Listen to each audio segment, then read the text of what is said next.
नमस्कार विद्यार्थी मित्रांनो, मी सोमेश्वर डोंगरे तुमचं नोकरी सोमेश्वर या यूट्यूब चॅनलवर स्वागत करतो. तर मित्रांनो, आताच्या व्हिडिओमध्ये आपण तलाठी भरती 2026 तर याबाबतची एक महत्त्वपूर्ण अपडेट या ठिकाणी आलेली आहे. हो मित्रांनो, ही अपडेट खूप महत्त्वाची आहे.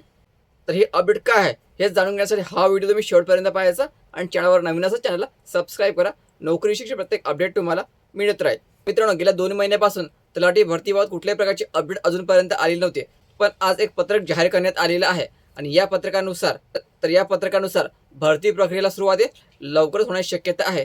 तर बघा हे पत्र कशा प्रकारचं आहे. तर बघा मित्रांनो, विषय ग्राम महसूल अधिकारी संवर्गातील रिक्त पदे भरण्याकरिता मागणी पत्र शासनात सादर करण्याबाबत म्हणजे ग्राम महसूल अधिकारी म्हणजे तलाठी महोदय शासन निर्णय महसूल व वन विभाग 2 एप्रिल 2026 अन्वये महसूल विभागाच्या सुधारित आकृतीबंध निश्चित करण्यात आलेला आहे. ठीक आहे, आपण अगोदर आकृतीबंध पाहिलेला आहे, त्यामध्ये 15,000 जागा या ठिकाणी निश्चित केलेल्या आहे.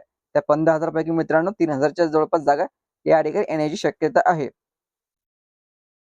सदर सुधारित आकृतीबंधानुसार ग्राम महसूल अधिकारी संवर्गातील रिक्त पदे तातडीने भरावायची आहे. लक्षात ठेवायचं, रिक्त जे पदे आहे तातडीने भरायची आहे.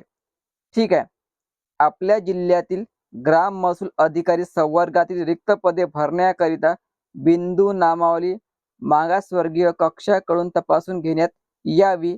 त्यानुसार ज्या जिल्ह्यामध्ये पेसा व बिगर पेसा क्षेत्र लागू आहे त्या जिल्ह्यामध्ये पेसा व बिगर पेसा क्षेत्रातील स्वतंत्र मागणी पत्र व उर्वरित जिल्ह्यामध्ये एकूण रिक्त पदांची मागणी पत्र महाराष्ट्र लोकसेवा आयोगास सादर करण्याकरिता विभागीय आयुक्त कार्यालयामार्फत दिनांक 8 मे पर्यंत कोणत्याही परिस्थितीत सादर करावे. तर मित्रांनो, या ठिकाणी मागणी पत्र मागितलेलं आहे. कशाचं? रिक्त पदाचं. यामध्ये पेसा अंतर्गत पदे किती रिक्त आहे, बिगर पेसा अंतर्गत पदे किती रिक्त आहे, यासाठी मागणी पत्र मागितलेलं आहे.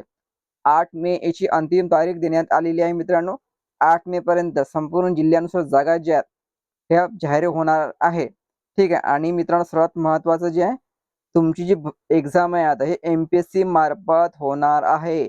लक्षात ठेवायचं, महाराष्ट्र लोकसेवा आयोगास सादर करावे. जेवढे काही रिक्त पदांचा तपशील आहे हा संपूर्ण रिक्त पदांचा तपशील MPSC कडे सादर करावायचा आहे. याचा अर्थ समजला मित्रांनो. तुमची जी एक्झाम आहे हे आता MPSC मार्फत होणार आहे.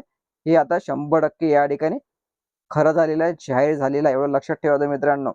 जो भरतीचा पहिला टप्पा असतो तो आता सुरू झालेला आहे. म्हणजे बिंदू नामावली ऑलरेडी तयार झालेली आहे, पण जिल्ह्यानुसार जागा जे किती रिक्त आहे हे जे मागणी पत्र आहे हे भरती काढण्यासाठी सादर करणे गरजेचं राहणार आहे. आता 8 मे पर्यंत संपूर्ण जिल्हे जे आहेत हे आपली मागणी पत्र सादर करेल MPSC ला. ग्राम महसूल अधिकारी म्हणजे तलाठीची पदे हे तातडीने भरण्यासाठी रिक्त जागेत तपशील या ठिकाणी मागितलेला आहे आणि प्रत्येक जिल्ह्याला आपला तपशिला 8 मे पर्यंत सादर करायचा आहे. आणि मित्रांनो, यामध्ये सर्वात महत्त्वाचं की तुमची एक्झाम आता MPSC मार्फत होणार आहे. तर या भरतीबाबतची आणखी काही अपडेट आले की त्या व्हिडिओवर मी तुमच्यापर्यंत नक्की पोहोचवेल. त्यासाठी तुम्ही आताच चॅनलला सबस्क्राईब करा. व्हिडिओ महत्त्वाचा जास्तीत जास्त शेअर करा. धन्यवाद.